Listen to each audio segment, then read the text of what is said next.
Hello, you are highly welcome to perfect children academy. साथियों, पिछले lecture में हम लोगों ने artificial system of classification, natural system of classification and phylogeny के बारे में हमने जाना था। आर्टिफिशियल में हमने देखा कि एक या दो कैरेक्टर उसमें लिए गए, मार्फोलॉजिकली कैरेक्टर लिए गए।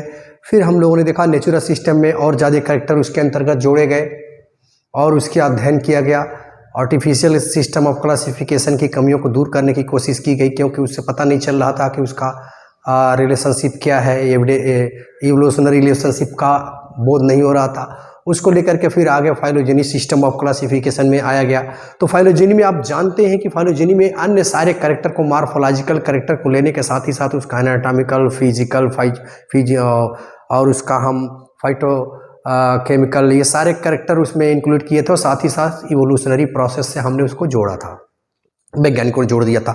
तो इस तरह से इवोल्यूशन का भी पता चल रहा था। और इवोल्यूशनरी प्रोसेस में यानी फाइलोजेनी टाइप ऑफ क्लासिफिकेशन में हमने देखा था कि एक जीवधारी के इवोल्यूशनरी रिलेशनशिप का भी उसमें पता चल रहा था। तो वो काफ़ी बेहतरीन क्लासिफिकेशन माना गया।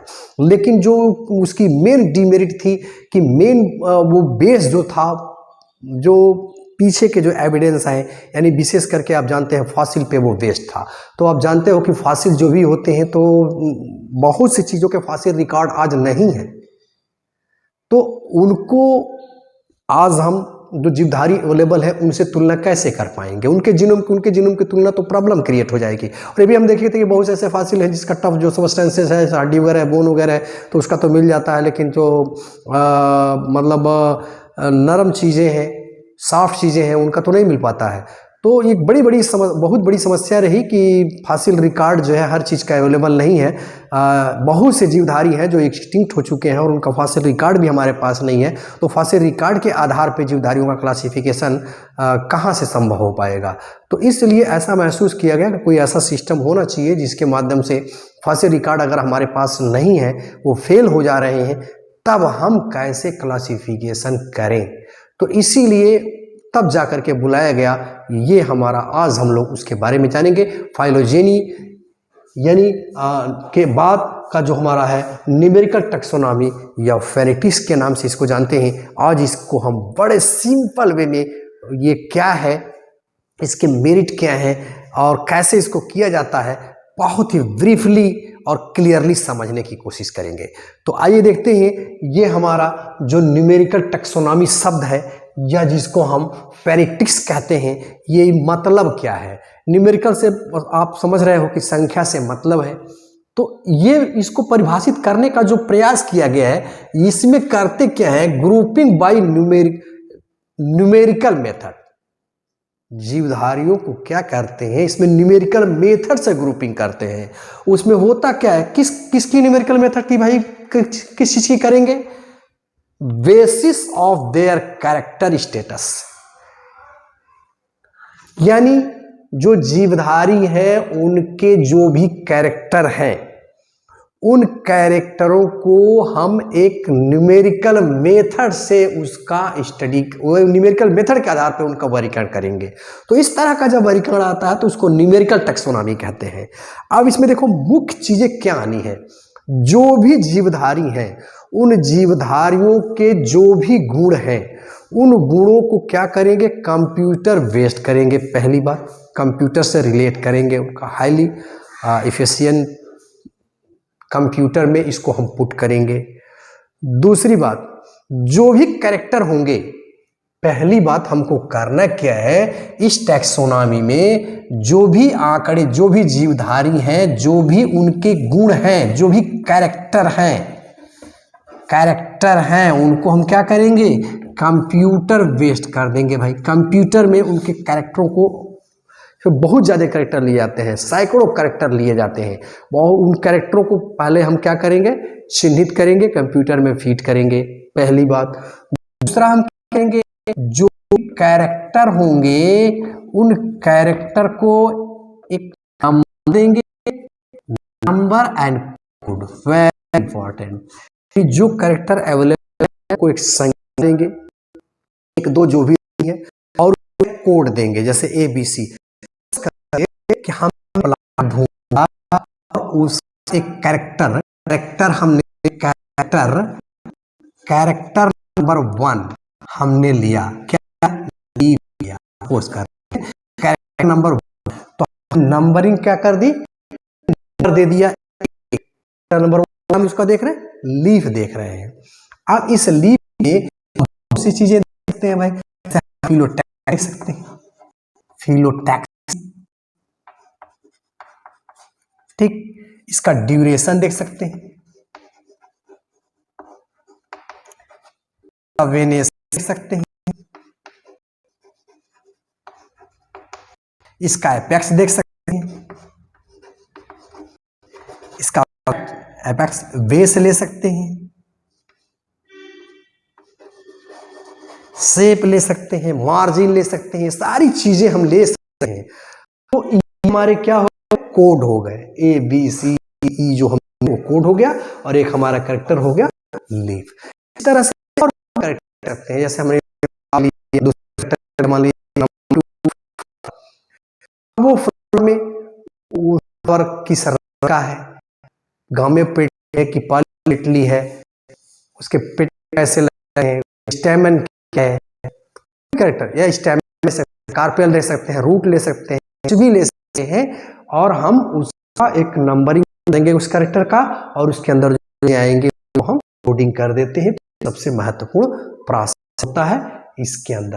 अब जब ये कर लेते हैं, उसके बाद से हम देखते हैं, सपोज कर लीजिए कि हमने कोई एक्स नाम का एक प्लांट ढूंढ लिया, अब इसके कैरेक्टर को हम नोट कर लेंगे, ऑब्जर्व कर लेंगे, और इस कैरेक्टर को जब हम कंप्यूटर में फीड करेंगे, जो सैकड़ों कैरेक्टर हम इसमें ले सकते हैं, और जब इसमें फीड करेंगे तो डाटा एनालिसिस करके वो हमारा बताएगा कि यक्स जो है यह किससे ज़्यादा मैच कर रहा है। तो जिससे ज़्यादा मैच करेगा उस ग्रुप में उसको रख देते हैं। कोई फैमिली ले लिया आपने, तो आप फैमिली ले लिया तो भाई जैसे मान लीजिए हमने क्रूसीफेरी फैमिली ले लिया, आप क्रूसीफेरी से किसके ज़्यादा इसमें जिससे ज़्यादा लक्षण उसके टैली करेंगे वही हमारा वो उस ग्रुप में रख देंगे। तो ये है चीज़ें, मोटी मोटी बातें। जैसे अब क्लास में ही आप बैठना होता है, एग्जाम में तो डेस्क स्लिप लगी है, आपका रोल नंबर लगा है, आपका फोटो लगा है, टीचर वहाँ जाता है तो क्या करते हैं टीचर, आपका नाम बोलते हैं, आपका फोटो मिलाते हैं, आपका रोल नंबर मिलाते हैं। अगर आप वही व्यक्ति हो तो ठीक है बैठो, नहीं तो जाओ। तो इस तरह से इसमें इन गुणों को क्या करते हैं, हम आइडेंटिफाई कर लेते हैं और उसको कैटेगराइज कर लेते हैं, और बड़े आसानी से ये डाटा जो है एकत्रित कर लिया जाता है कंप्यूटर के माध्यम से, और इफिशियंसी इसके अंतर्गत आ जाती है। अब हम लोग थोड़ा सा इसके ऐतिहासिक पृष्ठभूमि में जाएं तो देखें इसमें काफ़ी महत्वपूर्ण रोल किसने प्ले किया। आइए थोड़ा सा उसको देखते हैं। देखिए इसमें स्नेथ एंड स्काल जो मॉडर्न एज में इन वैज्ञानिकों ने क्या किया, जब देखा कि हमारा जो फाइलोजेनी सिस्टम ऑफ क्लासिफिकेशन है, एविडेंस यानी प्रॉपर एविडेंस के अनअवेलेबिलिटी के कारण जो है वो फेल कर रहा है, यानी उसमें कुछ बहुत सी चीज़ें जो हमें नहीं मिल पा रही हैं, उसके वजह से क्लासिफिकेशन के लिए प्रॉब्लम आ रही है। तो इन्होंने सोचा, स्नेथ एंड स्काल 1977 में इन्होंने प्रिंसिपल ऑफ न्यूमेरिकल टैक्सोनॉमी नाम की पुस्तक लिखी, और इस पर काफ़ी महत्वपूर्ण काम हुआ। तो इसमें मोटी मोटी चीज़ें आप देखेंगे, इससे कुछ प्रिंसिपल हैं। पहला पॉइंट ये है कि जो भी आप कैरेक्टर ले रहे हैं, जितना ही ज़्यादा कैरेक्टर आप लेंगे, जितना ही ज़्यादा कैरेक्टर लेंगे वो आपका क्लासिफिकेशन उतना ही बेहतरीन होगा। यानी मोर कैरेक्टर जो है बेहतरीन जो है रिजल्ट देगा, यानी बेहतरीन क्लासिफिकेशन हो पाएगा। दूसरी बात, इक्वल वेटेज, इक्वल जो भी होंगे, जो कैरेक्टर आप लेंगे उन सारे कैरेक्टरों को, ऐसा नहीं है किसी को कम मतलब महत्व दिया, किसी को ज़्यादा महत्व दिया, ऐसा इसमें नहीं है। बिल्कुल सबको इक्वल वेटेज देते चले गए, सबको महत्वपूर्ण स्थान दे दिया। तीसरी बात, सबसे महत्वपूर्ण चीज़ में है सिमिलैरिटी, यानी प्लांट्स या इनमें जो भी है उसकी सिमिलैरिटी को ध्यान में रख करके क्लासिफिकेशन दिया गया है। तो ये काफ़ी महत्वपूर्ण है। इस तरह से हमारा ये एक जनरल सा, हम ये कहें कि एक जनरल सा हमारा क्या है, प्रिंसिपल है। अब हम लोग थोड़ा सा ध्यान ये देंगे कि ये जनरल सा जो प्रिंसिपल है, इसी प्रिंसिपल के इसी रूल के तहत जो है हम कैरेक्टरों को लेने की कोशिश करते हैं। तो जैसे देखिए, जब भी आप कैरेक्टरों का चुनाव करेंगे तो इसके दो मेथड होते हैं। एक हम बाइनरी कैरेक्टर की बात हम करते हैं, और दूसरा जो है मल्टीपल कैरेक्टर की बात करते हैं। मल्टीपल कैरेक्टर इसके अंतर्गत दिए जाते हैं। बाइनरी का मतलब ही होता है, बाइनरी कैरेक्टर का मतलब ये है कि भाई ऐसे कैरेक्टर जो दो मतलब यस या नो में, उसको ट्रू या फॉल्स में, प्लस या माइनस में, इस तरह से दो ही चीज़ें उसमें होती हैं। जैसे मान लीजिए अगर हमने देखा कि उस प्लांट के अंदर मान लीजिए हमने ले लिया कि सेल वाल, कोई भी चीज़ है, सेल वाल प्रेजेंट है तो प्लस लिख दिया, या प्रेजेंट लिख दिया, या अब्सेंट है तो माइनस लिख दिया, या इस प्रेजेंट के लिए 1 नंबर दे दिया, अब्सेंट के लिए 0 नंबर दे दिया। तो इस तरह से ये बाइनरी कैरेक्टर लिए जाते हैं। और मल्टीपल कैरेक्टर जब भी हम जाते हैं तो आप देखेंगे कि इस मल्टीपल कैरेक्टर जब हम लेते हैं तो कई चीज़ें, इसमें 2 चीज़ें आती है मुख्य रूप से। एक क्वालिटेटिव और दूसरा जो है क्वांटिटेटिव। 2 चीज़ों पे हम काम करते हैं, क्वांटिटेटिव। तो क्वालिटेटिव का मतलब होता है गुणात्मक और क्वांटिटी का मतलब होता है संख्यात्मक। तो हम क्या करते हैं, इसमें कई कैरेक्टर लिए जाते हैं। जैसे अब हमने एक फ्लावर ले लिया, तो हमने फ्लावर का मान लो फ्लावर की बात हमने की, तो फ्लावर हमारा एक मेन कैरेक्टर हो गया भाई। अब इस फ्लावर में हम इसके, ये तो कैरेक्टर हो गया। ऐसे क्वालिटी को देखेंगे, अब इसके रंग को हमने मान लीजिए ले लिया, मान लीजिए कलर ले लिया। और फ्लावर का कलर कैसा है भाई, रेड है कि पिंक है कि ग्रीन है कि कैसा है। अब इसको नाम हमने दे दिया, जैसे मान लीजिए 0 हमने रेड को डिफाइन कर लिया, पिंक को हमने मान लीजिए 1 दे दिया, ब्लू को हमने 2 दे दिया। इस तरह से नंबरिंग कर लेते हैं, मल्टीपल ऑफ कैरेक्टर इसके अंतर्गत ले लिए जाते हैं। तो इस तरह से बड़े आसानी से डाटा जो है इंटरप्रेट कर पाते हैं हम कंप्यूटर के माध्यम से। और प्रायः ध्यान ये रखा जाता है कि मतलब ज़्यादा से ज़्यादा कैरेक्टर जब हम इसमें चुनाव करेंगे तो बेहतरीन रिजल्ट निकल करके आएगा। जितना ही ज़्यादा हम कैरेक्टर को लेंगे उतना ही बेहतरीन रिजल्ट आएगा। तो कम से कम 50 या मतलब 100 कैरेक्टर तो लेना ही चाहिए इसके तहत। तो ये सारी चीज़ें हैं इसके अंदर। अब हम लोग देखते हैं थोड़ा सा एडवांटेज इसका क्या है, मतलब हमको ज़्यादा इस कैरेक्टर, इससे क्या फ़ायदा मिल जाता है। फ़ायदा सबसे बड़ी बात यह है कि power to interpret data from variety of levels, यानी कई तरीकों से हम डाटा इसमें कलेक्ट कर सकते हैं।